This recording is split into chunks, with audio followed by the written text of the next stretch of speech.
Hi hello అండి. Welcome back to Radhe thread bangles. ఈ వీడియోలో మనం బ్రేస్లెట్ చూద్దాము. ఈ బ్రేస్లెట్ లయన్ హెడ్ చామ్తో చేసామన్నమాట. సిల్వర్ కలరు, అదేవిధంగా బ్లాక్ కాంబినేషన్లో చేసాము.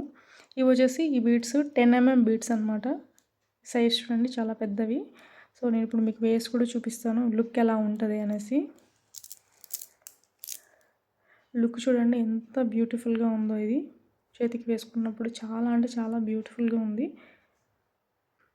అదేవిధంగా ఈ బ్రేస్లెట్కి 2 ఎలాస్టిక్ వేసామన్నమాట. ఎందుకంటే బీడ్స్ పెద్దవి, అది కాకుండా బరువుగా ఉంటాయి. అది మనం సింగిల్ ఎలాస్టిక్ వేస్తే తెగిపోయే అవకాశం ఎక్కువ ఉంటుంది. బ్రేస్లెట్కి ఇలా 2 స్ట్రింగ్స్ వేసినప్పుడు ఎలా ముడి వేసుకుంటే గట్టిగా ఉంటుందో అప్కమింగ్ వీడియోస్లో అప్లోడ్ చేస్తానండి. ఈ వీడియో మీకు నచ్చినట్లయితే లైక్ చేసి మీ ఫ్రెండ్స్ అండ్ ఫ్యామిలీ మెంబర్స్తో షేర్ చేయండి. మరిన్ని కొత్త అప్డేట్స్ కోసం, కొత్త కలెక్షన్ కోసం మన ఛానల్ని మర్చిపోకుండా సబ్స్క్రైబ్ చేసుకోండి. Thank you so much.